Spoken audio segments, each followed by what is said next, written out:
Bismillahirrahmanirrahim. Assalamualaikum warahmatullahi wabarakatuh. Alhamdulillah alladzi khalaqal mauta wal hayata liyabluwakum ayyukum ahsanu amala. Asyhadu an la ilaha illallah wa asyhadu anna Muhammadan abduhu wa rasuluh. Allahumma salli wa sallim wa barik ala Muhammad wa ala alihi wa ashabihi ajma'in, ma ba'd. Hadirin jamaah subuh rahimakumullah, alhamdulillah, puji dan syukur mari sama-sama kita panjatkan kepada Allah Subhanahu wa taala atas limpahan rahmat dan karunia-Nya yang hingga subuh ini Allah masih bangunkan kita kembali setelah proses kematian kita atau tidur panjang kita semalam. Mudah-mudahan bangunnya kita pada pagi hari ini dalam rangka salat subuh berjamaah dan taklim mendapat ridha dari Allah Subhanahu wa taala. Shalawat dan salam semoga tetap tercurah kepada uswah dan qudwah kita, baginda Nabi kita Muhammad sallallahu alaihi wasallam, serta keluarga, kerabatnya dan para sahabatnya. Dan mudah-mudahan kita termasuk ke dalam kelompok beliau yang tetap istiqomah dalam menjalankan sunnah-sunnahnya hingga akhir hayat kita. Amin ya rabbal alamin. Baik hadirin rahimakumullah, hari ini kita akan lanjutkan kajian dari bulan lalu ya. Bulan lalu kita bahas tentang sosok Nabi yang bernama Nabi Daud alaihissalam. Hari ini kita belajar kepada putra beliau, yaitu Nabi Sulaiman alaihissalam. Kita belajar dari beliau energi doa untuk menjadi pribadi yang bersyukur, belajar dari Nabi Sulaiman alaihissalam.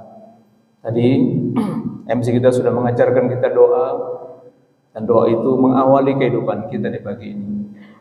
Alhamdulillahilladzi ahyana ba'dama amatana wa ilaihi nusyur. Ya, telah tidur panjang atau kematian kita Allah bangunkan pagi ini. Alhamdulillah.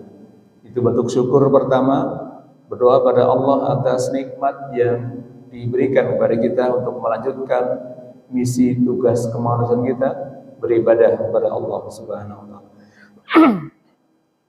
Dalil kita masih, silabus kajian kita masih menggunakan pandangan dari Quran surat kelima Al-Maidah ayat 35. Ayat ini masih menjadi rujukan utama pembahasan tema kita atau silabus kita, di mana Allah berfirman, a'udzubillahi minasyaitonirrajim, ya ayyuhalladzina amanu taqullaha wabtahu ilaihil wasilah wajahidu fi sabilihi la'alakum tuflihun.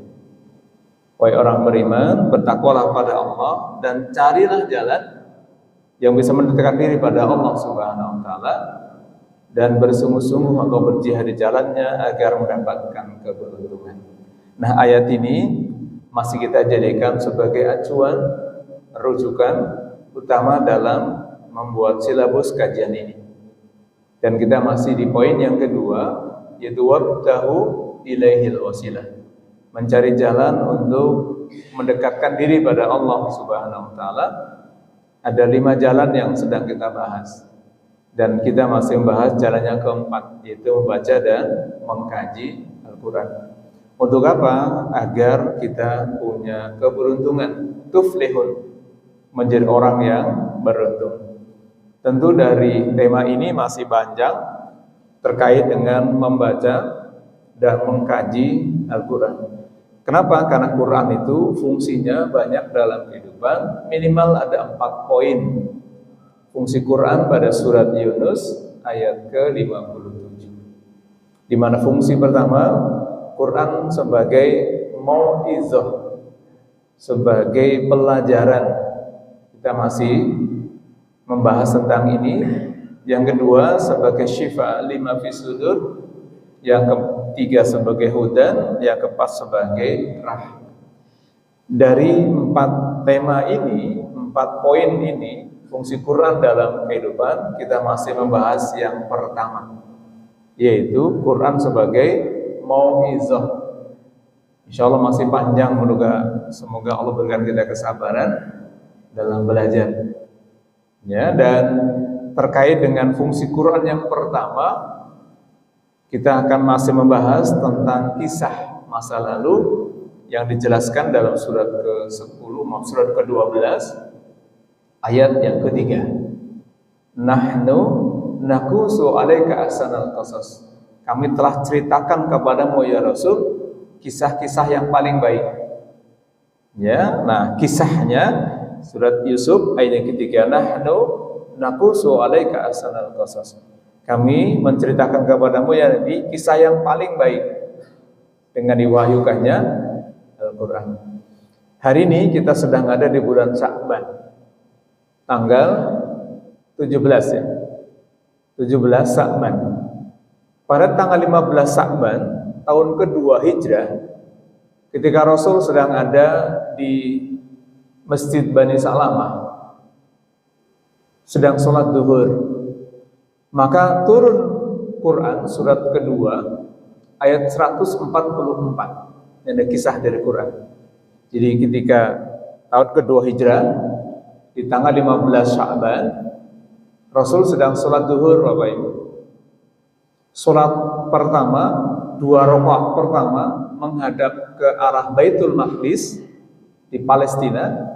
Rakaat kedua menghadap ke Baitullah di Makkah Mukarramah. Maka masjid tadi dikenal dengan Masjid Qiblatain. Mungkin yang sudah haji atau umrah pernah datang ke sana. Nah, itu kisah yang menjadi awal turunnya Quran surat Al-Baqarah ayat 144. Fa wali wajhaka syatral Masjidil Haram. Dimanapun kamu berada, hadapkanlah wajahmu ke Masjidil Haram. Jadi Rasul lagi sholat duhur, 2 rakaat masih menghadap ke Baitul Maqdis di Palestina. Doa berikutnya menghadap ke Baitullah. Inilah perintah pengalian arah kiblat yang terjadi pada tanggal 15 Sya'ban tahun kedua Hijrah. Masya Allah ya. Nah, menarik kisah yang ada dalam Quran tadi. Jadi bulan Sya'ban itu dialihkan arah kiblatnya. Bulan sebelumnya, bulan Rajab, itu perintah sholat wajib. Ya, turun surat keempat ayat 103 tentang wajibnya sholat. Inna sholata kanat alal mu'min kitaban mawquta. Sungguhnya sholat itu adalah kewajiban bagi orang yang beriman yang ditentukan waktunya. Nah, itu bulan Rajab. Jadi perintah wajib sholat 5 waktu di bulan Rajab. Kemudian Rasul sering menengadah di malam hari. Kenapa? Karena Baitul Maqdis itu dari dulu memang dipakai oleh kaum Yahudi dan Nasrani, sehingga beliau kurang suka kalau sholatnya menghadap ke Baitul Maqdis di Palestina. Maka doa yang beliau panjatkan dikabulkan oleh Allah. Itulah sebab turunnya Quran dari surat kedua Al-Baqarah ayat 144. Ya, jadi zakatullah kemudian arah kiblat kita menghadap ke Baitullah di Mekah. Dulunya menghadap ke Palestina, Pak, di Baitul Maqdis. Ini ada kaitannya dengan Rajab. Jadi ketika beliau Isra dan Mi'raj, Isra diperjalankan dari Mekah ke Baitul Maqdis, ya, di Palestina. Dari sana kemudian beliau di Mi'rajkan, naik ketemu Allah di di Sidratul Muntaha, menghadap Allah, mendapat perintah wajibnya sholat 5 waktu. Nah, ini kisah juga ya. Maka hari ini kita sedang ada di bulan Sya'ban. Menarik bulan Sya'ban tadi karena tangga kedua untuk masuk bulan Ramadan. Jadi kalau urutannya Rajab dapat perintah wajib sholat, Sya'ban mengalihkan arah kiblat, nanti Ramadan baru punya kewajiban puasa atau saum. Ya, ini juga bagian dari sejarah. Maka mudah-mudahan kita bisa mempelajari sejarah tadi. Jadi hari ini kita bersyukur sudah ada di bulan Sya'ban. Dan mudah-mudahan Allah sampaikan kita di Ramadan tahun ini yang tinggal menghitung hari. Masya Allah ya. Jadi bersyukur kita pada Allah Subhanahu wa ta'ala. Baik, kita akan belajar kepada Nabi Sulaiman. Siapa sih beliau itu? Nabi Sulaiman adalah putra dari Nabi Daud, ya. Beberapa kali kita bahas bagaimana profil Nabi Daud dalam Quran. Bulan lalu terakhir kita membaca bagaimana doa yang dibaca Nabi Daud alaihissalam ketika sedang menghadapi perang besar. Ya, dari beliau Nabi Sulaiman adalah putra Nabi Daud.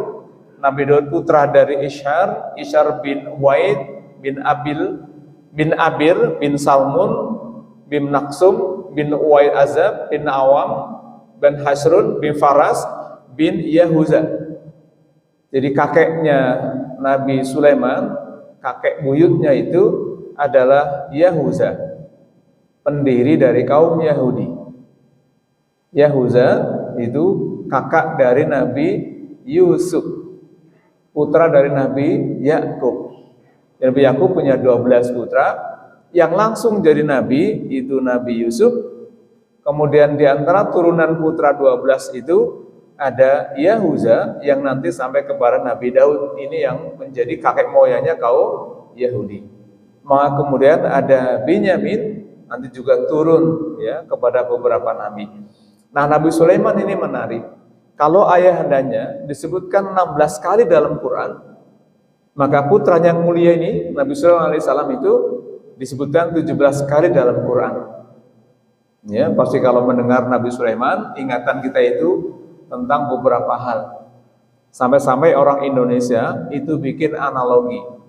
Candi Borobudur itu dibikin di masa Nabi Sulaiman. Apa buktinya? Di Borobudur itu dekat dengan Kabupaten Sleman. Sleman itu dari kata Sulaiman. Itu cocokologi ya pasti ya. Kita sebayangkan. Indonesia yang paling pintar gitu ya. Ada Nabi Sulaiman, dikenal daerah Sleman, Yogyakarta dan ya. Insyaallah ya, itu bukan nama lain dari Sulaiman, tempat Sulaiman. Tentu tidak benar. Ya, tidak mungkin. Tetapi yang jelas Nabi Sulaiman itu punya keistimewaan, punya pasukannya tidak hanya manusia, tapi di kalangan jin. Dan jin itu Pak, kalau kerja tidak perlu cuti dan istirahat. Bangunan-bangunan masa lalu di masa Nabi Sulaiman itu diceritakan dalam Quran, jinlah yang buat bangunan. Ya, itu bangunannya luar biasa. Maka satu ayat yang nanti kita coba bahas di surat An-Naml ayat 40 nih ayatnya.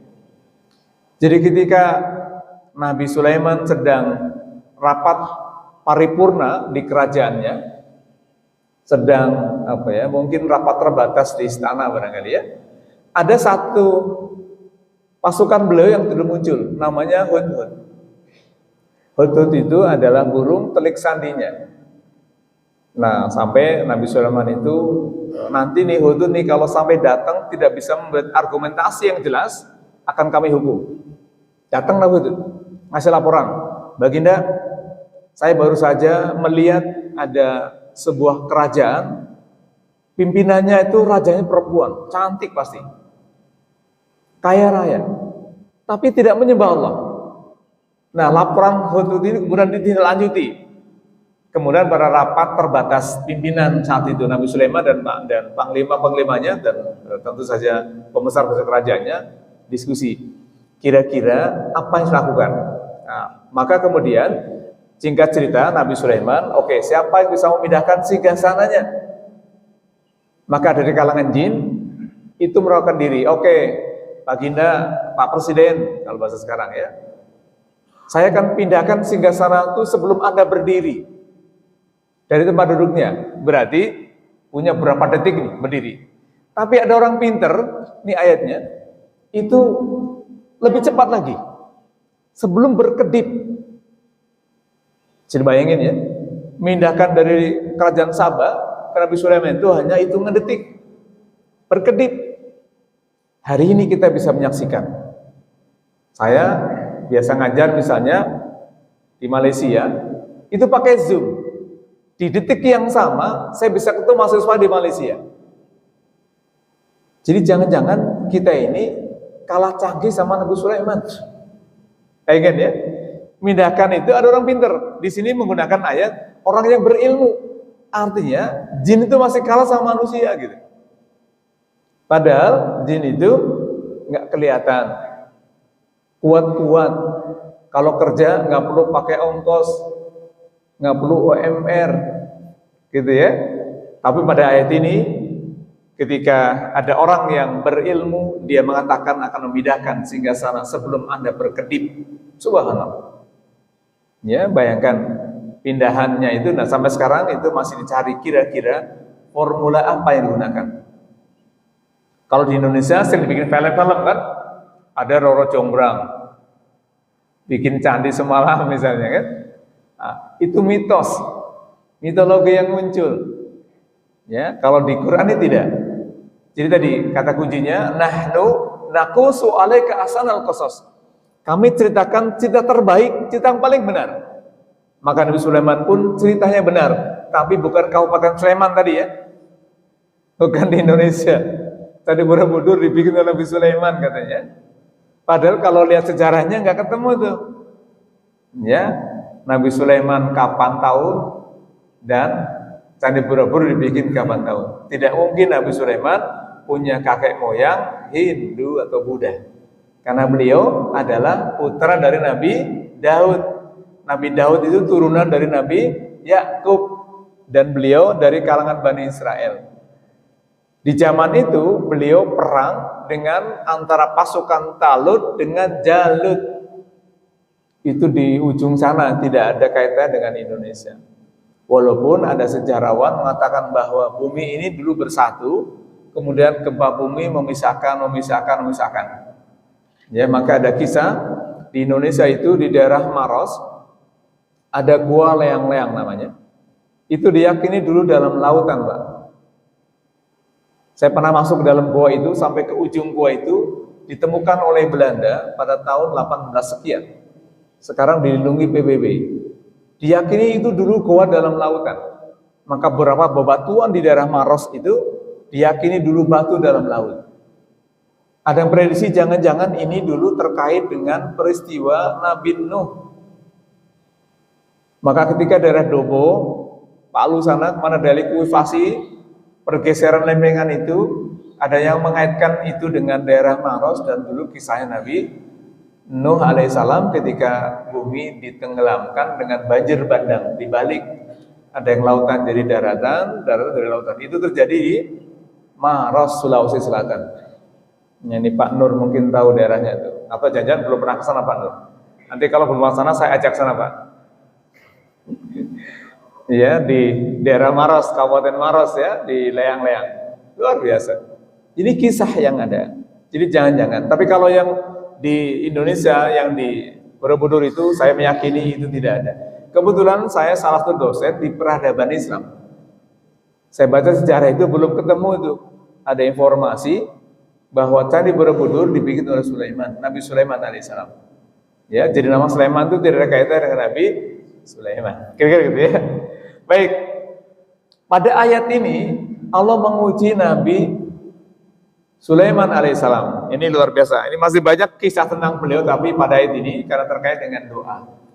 Jadi surat An-Naml ini dengan surat semut. Kenapa? Karena ada dialog antara panglima semut, ratu semut dengan pasukannya. Lagi ngobrol, cerita gitu ya, ngasih tahu, pasukanku turun, yuk masuk ke lubang-lubang kalian. Nanti kamu keinjek Nabi Sulaiman. Nah, Nabi Sulaiman bisa dengar karena beliau punya kemampuan, diberi kemampuan, bisa ngomong dengan binatang, bisa menguasai jin, bahkan air, angin, itu bisa dikuasai oleh beliau, pasukannya. Pokoknya pasukannya nggak ada yang mengalahkan. Bisa menguasai jin, maka jin itu jadi bagian dari pasukannya. Bisa menguasai bahasa binatang, kemudian bisa mengendalikan awan, dan semua ilmu itu Allah berikan. Maka ketika ada orang pintar menawarkan diri, ini tentu saja ujian ya. Bayangkan beliau raja, pengusaha, ya raja itu penguasa, pengusaha, ilmuwan, semua ada dalam diri beliau. Dan sekaligus Nabi. Maka subhanallah. Lalu ketika dalam posisi ini kemudian beliau mengatakan, ini ayat yang penting sekali dalam pendekatan psikologi ya, bahwa sesungguhnya kalau kita bersyukur, wa man syakara fa inna ma yashkuru li nafsi. Kalau orang bersyukur itu sebenarnya bersyukur untuk kebaikan dirinya. Sering kita bahas bahwa salah satu poin penting untuk bisa mengendalikan emosi kita atau terapi dalam kesehatan psikologis kita adalah membangun kemampuan bersyukur.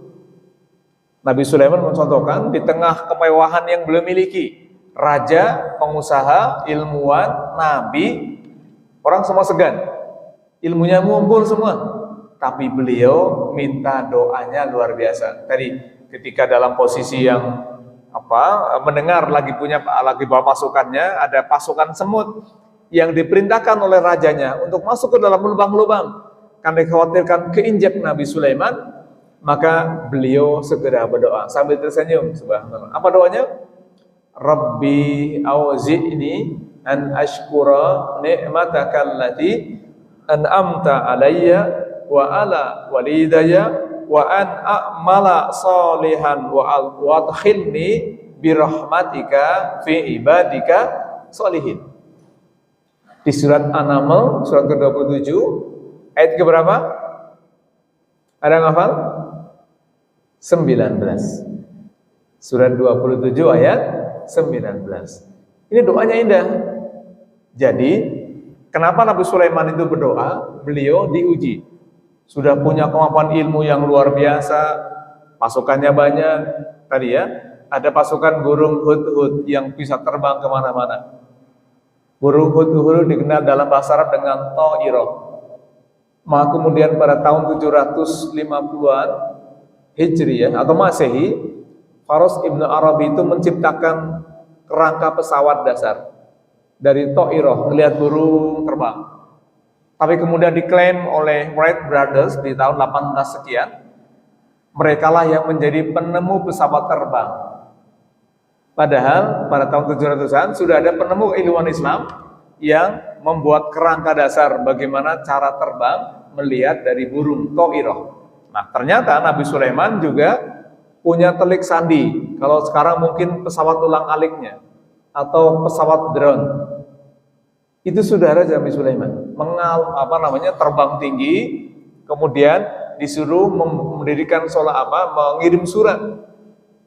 Ya, kalau di Indonesia dulu kirim suratnya pakai burung merpati.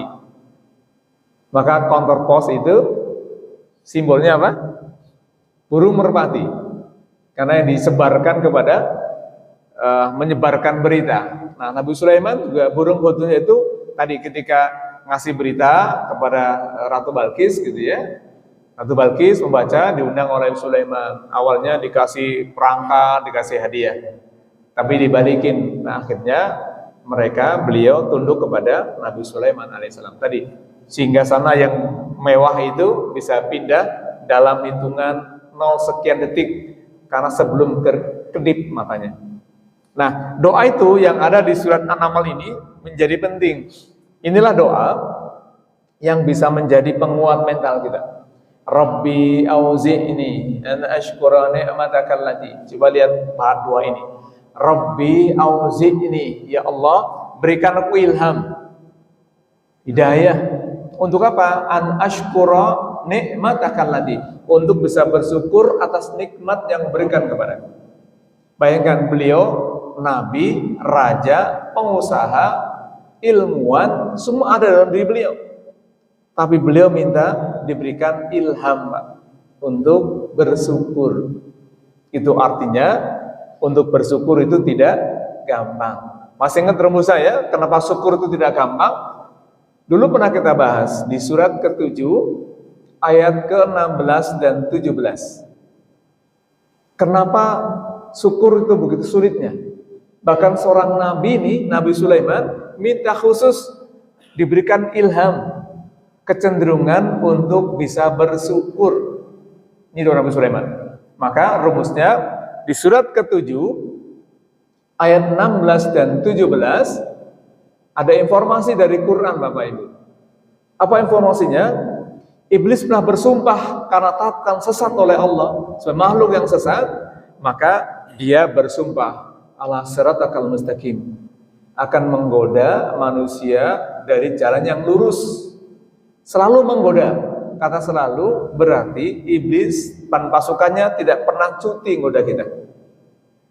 Tidak pernah berhenti, Pak, untuk kita digelincirkan dari jalan yang lurus. Ini yang luar biasa. Maka tadi kita juga baca doa ya. Di sholat kita minimal 2 kali kita membaca. Apa itu?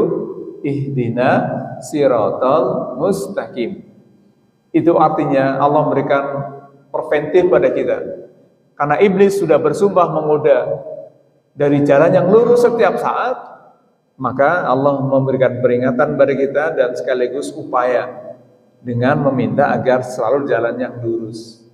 Ya, tadi godaan iblisnya ala siratal mustaqim, digoda dari jalan yang lurus biar melenceng kanan atau kiri. Ya, digodanya juga luar biasa, sangat canggih godaan iblis itu. Wa min aidihim wa min khalfihim, dari depannya, dari belakangnya, dari kanan, dari kirinya. Dan pada akhir ayat itu, wala tajidul aktsarhum syakirin. Engkau akan dapati mereka ya Allah sedikit yang bersyukur. Maka Nabi Sulaiman subhanallah mengajarkan kita bahwa di tengah kehebatan yang beliau miliki, kemewahan yang beliau miliki, beliau minta agar diberikan ilham, kecenderungan untuk selalu bersyukur. Apalagi kita kira-kira ya. Ini sekelas Nabi saja masih minta doanya biar bisa bersyukur. Maka mudah-mudahan Bapak Ibu masih sering baca doa ini. Kalaupun tidak doa ini, doa yang lain redaksinya sedikit berbeda. Masih ingat ya? Rabbi auzi'ni an ashkura ni'mataka allati an'amta 'alayya wa 'ala walidayya wa an a'mala shalihan tardahu wa adkhilni wa birahmatika fi ibadika salihin. Nabi Sulaiman yang Nabi surat Al-Aqaf ayat ke-5 surat 46 ayat 15. Rabbi auzi'ni an ashkura ni'mataka allati an'amta 'alayya wa 'ala walidayya wa an a'mala shalihan tardahu wa adkhilni bi surati. Terima kasih. Wa inni wadkhili wadkhini waslih li, masyaallah ya, dengan keluargaku. Ya, nanti dibaca. Alhamdulillah, terima kasih Ibu. Di surat ke-46 ayat ke-15. Rabbi auzi'ni, ya Allah berikan aku ilham, hidayah. Redaksinya berbeda sedikit pada akhirnya. Ya, kalau yang Al-Aqaf itu keluargaku dan anak turunanku. Nabi Sulaiman itu beliau minta agar diberikan komunitas, kelompok, teman-teman orang-orang yang baik, yang dirahmati oleh Allah Subhanahu wa Ta'ala. Karena tadi beliau diuji dengan pasukan yang banyak, bukan hanya manusia, kalangan jin, kalangan binatang. Ya, jadi punya pasukan yang sangat banyak, tetapi beliau minta agar diberikan kemampuan bersyukur. Itu Nabi Sulaiman ya. Baik. Nah, permintaan Nabi Sulaiman itu dalam doanya ini ada 3 hal, Bapak Ibu, yang tadi doa Nabi Sulaiman. Pertama, memohon agar beliau diilhami sikap bersyukur. Ya, doa Nabi Sulaiman di surat ke-27 ayat 19 tadi. Pertama, beliau meminta agar diilhami, diberikan kecenderungan sikap bersyukur. Dan ingat, bersyukur itu bukan hanya pada ucapan, tapi syukur itu adalah manifestasi kehidupan. Maka syukur itu terimplementasi dalam kehidupan, perilakunya syukur. Kalau nggak bersyukur nanti sulit ya. Ini makanya ini sudah mau Ramadan, semoga Allah berikan kita kemampuan untuk bisa bersyukur. Kenapa? Masing-masing kita punya kelebihan. Ada yang kelebihannya punya bisnis bagus, ada kelebihannya punya tenaga bagus, punya apa dan sebagainya. Pasti punya kelebihan masing-masing. Maka cara pandangnya, semua yang kita miliki itu harus dengan kemampuan bersyukur. Itu yang pertama. Karena kita masing-masing pasti punya kelebihan yang Allah berikan. Ya, jadi beliau berdoa yang pertama, minta diilhami sikap untuk bersyukur. Maka bersyukur bukan hanya perasaan, tapi dia adalah pola hidup. Termasuk sikap bersyukur. Semoga kita termasuk ya. Alhamdulillah hari ini kita bisa duduk di sini, itu bagian dari manifestasi syukur. Pada saat yang sama masih ada orang Islam yang belum bangun, masih mendengkur. Ada nggak ya? Katanya ada. Saya yakin kalau di masjid sekitar sini semuanya bersyukur, mestinya kayak hari Jumat, melebar kemana-mana. Insyaallah ya, maka tadi kata iblis, wala tajidu aktsarahum syakirin. Engkau kedapati mereka sedikit yang bersyukur. Nah, berarti kita termasuk yang sedikit di antara hamba Allah yang bisa bangun pagi ini untuk mengimplementasikan syukur. Alhamdulillah ya. Yang kedua, beliau mohon pada Allah agar diilhami kekuatan untuk beramal soleh. Apa Ibu? Untuk beramal soleh itu butuh kekuatan besar. Contoh misalnya, amal solehnya apa? Amal soleh berupa sedekah misalnya. Karena amal soleh banyak ya. Berbagi misalnya. Memberi misalnya. Untuk berbagi itu tidak gampang. Dalam psikologi namanya bending. Kita sering bahas. Bending, apa itu bending? Misalnya, Bapak kemarin malam, semalam itu sudah berniat besok pagi saya subuh akan infak 100.000. Malam tuh menjelang tidur, ngobrol sama istri atau orang di rumah, besok bismillah Bapak akan infak ke masjid 100.000. Itu sebelum tidur. Terbangun jam 3:30 atau jam 3 tadi, teringat pulsa habis. Turun jadi 50. Dari 100 nih, habis sholat, ingat beras habis. Turun jadi 20. Mau keluar, anaknya ngasih tahu, Pak, beliin aku pulsa juga dong. Turun jadi 10. Sampai depan kota amal, tinggal 1.000. Mungkin nggak? Dari 100, turun 50, turun 20, 10, 5, 2.000, sampai 1.000. Mungkin nggak? Sangat mungkin. Pernah mengalami nggak? Mungkin pernah. Nah, itu bending namanya. Ikatan sayang. Karena yang kita gunakan logika kita. Kalau uang 100 digunakan untuk beli beras, untuk beli pulsa 50, tinggal 50. Karena pandangan kita lebih cenderung pandangan manusia. Artinya yang digunakan cara pandangnya untung rugi. Masya Allah ya. Maka dalam psikologi namanya bending, ikatan sayang. Maka Nabi Sulaiman itu minta agar diberikan ilham untuk beramal soleh, termasuk tadi berinfak, sedekah, sholat, semua itu bagian dari amal soleh. Maka apa yang dipasrahkan? Kita mungkin sering baca ayatnya, surat ke-6 ayat 162. Qul inna sholati wa nusuki wa mahyaya wa mamati lillahi rabbil alamin. Kalau kita lihat cara pandang ayat ini, harusnya orang Islam nggak ada yang stres, Pak. Kenapa? Sudah ngasih tahu, kul inna sholati, sesungguhnya sholatku, wa nusuki. An-nusuk itu terkait semua hal kebaikan, ibadah. Dari bangun tidur sampai tidur kembali, umat Islam itu dinilai ibadah, Pak. Termasuk ta'lim kita ini bagian dari ibadah. Bahkan ada hadis yang menjelaskan man kharaja talabal ilm wa huwa fi sabilillah hatta yarji.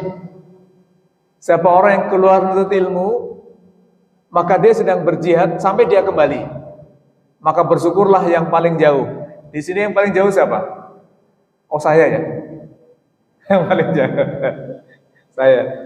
Ya, karena saya tinggal di Kecamatan Bekasi Barat. Ini Bekasi Utara ya. Kita beda kecamatan. Kenapa Allah hibur kita semuanya? Man kharaja, oleh Nabi yang mulia. Dalam kitab Riyadhus Shalihin, dalam babul ilmu dijelaskan di sini. Man kharaja talabal ilm, siapa dia yang keluar menuntut ilmu, maka dia sedang berjihad sampai dia kembali. Nah, berarti duduknya kita di majelis ilmu ini bagian dari jihad, dinilai pahala jihad. Maka besok-besok kalau mau sholat ikut ada taklim, luruskan niat bismillah ya Allah saya akan belajar biar dapat pahalanya jihad, gitu ya. Jadi kalau ada taklim, bismillah luruskan niat, karena Rasul memberikan jaminan tadi man kharaja talabal ilm wa huwa fi sabilillah hatta yarji. Siapa yang dia keluar untuk dulu maka sedang berjihad sampai dia kembali. Itu pahala jihad ya. Jadi gampang ternyata dapat pengajian. Di antaranya adalah belajar menuntut ilmu. Insya Allah pada pagi ini termasuk kita yang sedang belajar. Maka Nabi Sulaiman minta diilhami untuk melakukan amal soleh yang Allah ridhoi. Mau sholatnya, mau puasanya, apalagi semua hal. Maka pada akhir surat ke-18, surat Al-Kahfi ayat 110-nya, wala yusyrik bi ibadati rabbihi ahada. Jangan kamu melumpuhkan perbuatan syirik dalam ibadah dengan suatu apapun. Nah, maksud di ayat ini itu bukan syirik yang besar, tapi syirik yang kecil bahkan tersembunyi. Syirkun khafi. Ya, misalnya ada orang rajin ke Masjid Al-Muhajirin, sama tetangganya diomongin, itu si bapak rajin baca ke masjid, orang yang soleh rajin ke masjid. Yang diomongin nggak tahu kalau sedang diomongin. Misalnya ada 3 orang ya, 1 orang lagi di dalam rumahnya, anggaplah Pak Tarno lagi di dalam rumahnya. Ada Pak Burhan sama Pak Seno lewat depan rumah Pak Tarno, ngomongin Pak Tarno tentang kebaikan misalnya. Rajin sholat, rajin ibadah, orangnya ganteng, wah luar biasa. Dan Pak Tarno di dalam rumahnya merasa senang. Ini kasus para sahabat nih. Ada 2, 3 sahabat, satu lagi di dalam rumahnya, mendengar 2 sahabat yang lain sedang ngomongin kebaikan. Maka segera si sahabat yang dalam rumah itu mengadu Pak Rasul. Ya Rasul, tadi saya mendengar fulan dan fulan ngomongin saya tentang kebaikan. Kata Rasul, terus kamu apa yang kamu rasakan? Kamu senang gak? Iya, aku merasa senang.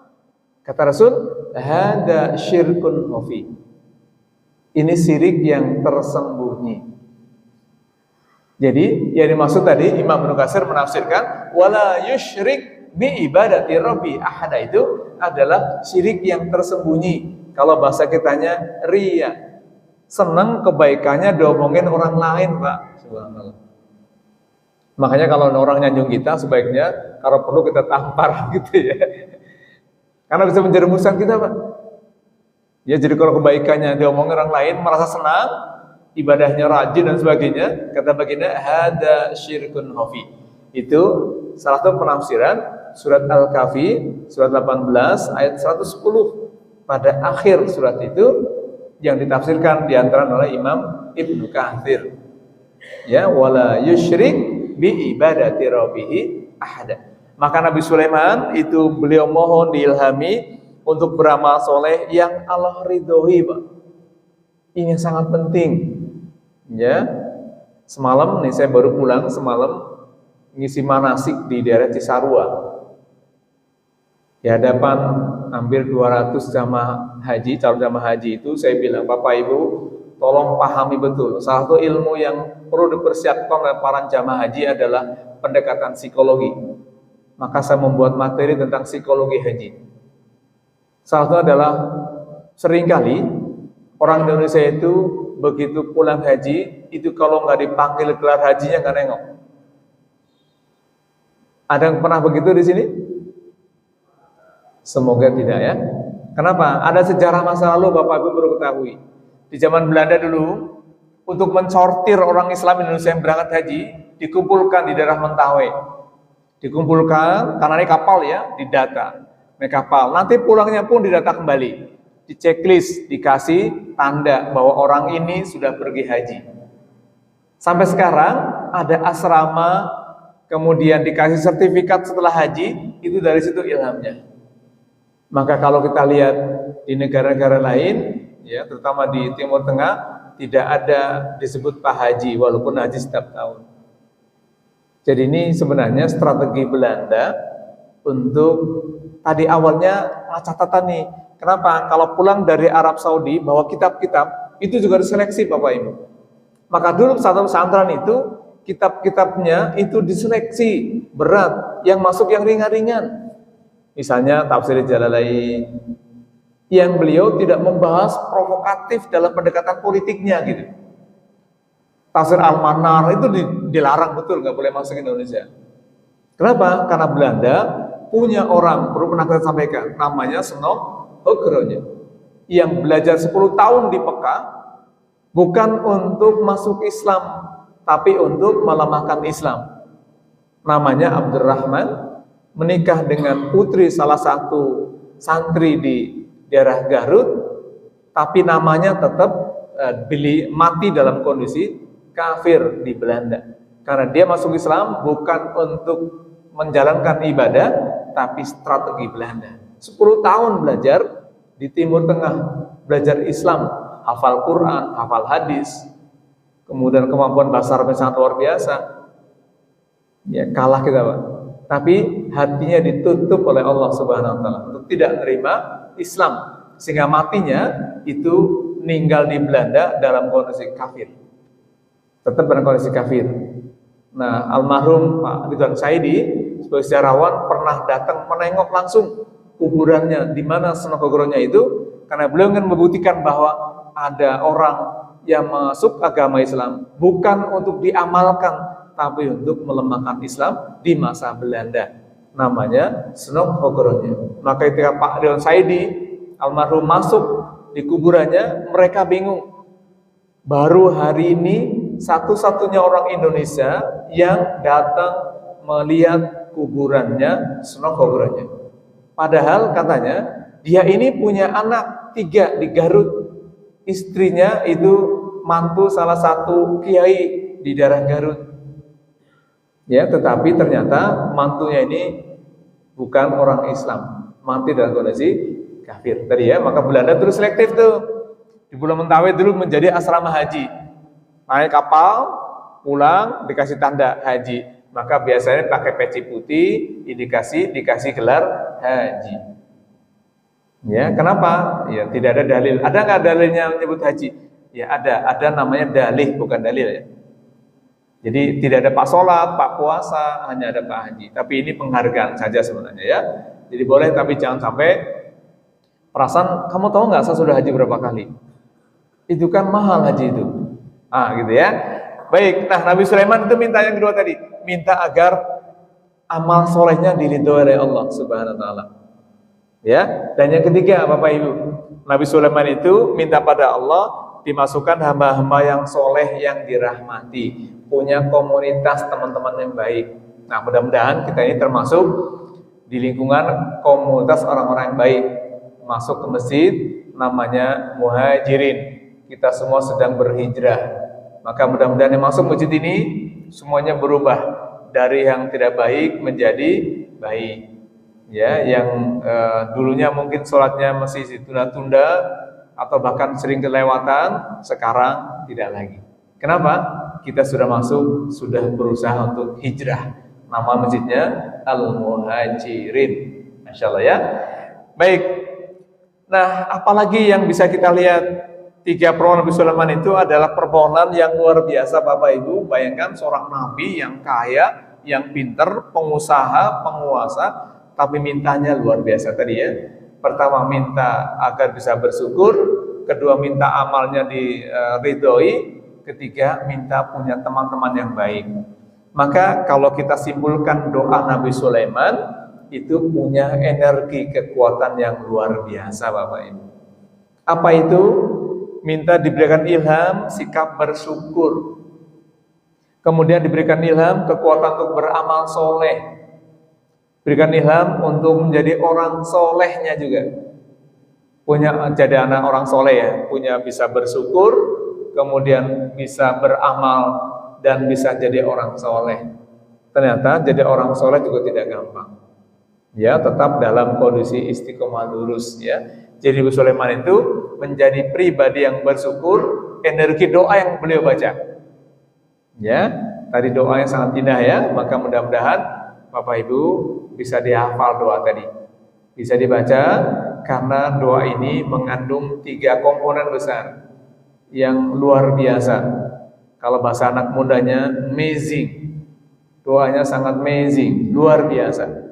Maka bisa dihafal, direnungkan. Pokoknya kita semoga bisa bersyukur ya Allah dengan semua kondisi apapun. Dicoba dengan berbagai cobaan apapun, bersyukur. Ya, diberikan kelebihan harta, bersyukur. Diberikan kurang harta juga tetap bersabar agar juga bisa bersyukur. Nah, bersyukur itu memang tidak mudah karena tadi ternyata titik godaan iblis itu memang menggoda agar manusia tidak bersyukur. Insyaallah ya, maka perlu kekuatan besar. Apa kekuatan besarnya? Di antara adalah berdoa. Ya, ini ya yang bisa kita bahas pada kesempatan ini, dan ini pertemuan terakhir kita ya Bapak Ibu sebelum Ramadan. Ya, kita terakhir ketemu hari ini sebelum Ramadan. Mudah-mudahan Ramadannya tahun ini lebih baik dari Ramadan tahun-tahun sebelumnya ya. Kita disampaikan Ramadan dengan kekuatan yang luar biasa.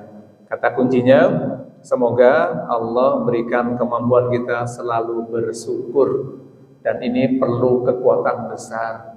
Maka tidak mudah tadi ya, karena ada rong-rongan dari iblis, maka kemudian biar rong-rongan itu kita hindari, kita selalu berdoa menyadarkan diri kepada Allah Subhanahu wa taala. Apa sebabnya? Di awal tadi bagian dari silabus kita itu bahwa kita berusaha dengan izin Allah untuk selalu mencari jalan agar dekat dengan Allah Subhanahu wa taala. Ya, jadi masih panjang kisahnya. Ya, mungkin ini enggak selesai sampai setahun 2 tahun. Ya, makanya Bapak Ibu doakan saya dan kita semua bisa bersabar untuk belajar.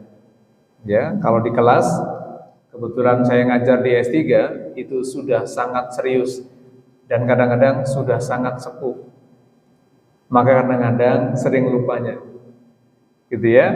Di sini pun sama, mudah-mudahan Allah mudahkan kita bisa memahami ilmu Allah dan bisa mengambil hikmah dari ilmu yang kita bahas hari ini untuk kehidupan kita bersama.